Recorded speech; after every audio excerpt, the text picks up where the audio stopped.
लोकशाहीत जर बघायला गेलो ना, तर सगळ्यात महागडी गोष्ट असते ते म्हणजे सत्य. आणि ते सत्य बोलण्याचीच किंमत बहुतेक आता तुम्हाला मोजावी लागणार आहे. कारण महाराष्ट्र सरकार असं म्हणतंय की सोशल मीडियावर बदनामी टाळण्यासाठी आता महाराष्ट्र सरकार डीजीपी सोबत मिळून एक कायदा लागू करणार आहे. पण या कायद्याच्या नावाखाली अभिव्यक्ती स्वातंत्र्याची गळचेपी होतीये का? कुठला एखादा माणूस असेल जर सरकारच्या चुकीच्या धोरणांवर प्रश्न उपस्थित करत असेल, तर त्याला तुम्ही एक बदनामीचं टॅग लावून त्याचं तोंड बंद करणार आहात का? कारण आपल्याला माहिती आहे आजकालचा आपला मेन स्ट्रीम मीडिया, त्याला देशाची काही पडलेली नाहीये, फक्त ते एकाच माणसाच्या मागे पळतात. म्हणजे आता सरकारची इमेज वाचवणं खूप महत्वाचं झालंय. तो डिमॉनिटायझेशनचा काळ आठवा, की जेव्हा एक मोठं न्यूज चॅनल सांगत होतं की 2,000 रुपयाच्या नोटेमध्ये चिप बसवलेली आहे. जर सोशल मीडियावर कोणी काही खरं बोललं की लगेच कायदा. हा प्रश्न फेक न्यूजचा नाहीच आहे.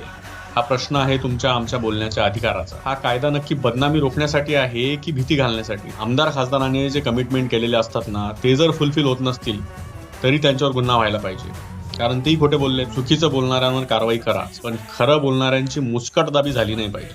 कारण हा जो सिलेक्टिव्ह फोकस आहे ना, हा लोकशाहीसाठी धोकादायक आहे. मित्र, तुमचं काय मत आहे? आपण फक्त टाळ्या वाजवायच्या की प्रश्न पण विचारायचे? तुमचे मत कमेंट्समध्ये नक्की सांगा. जय महाराष्ट्र.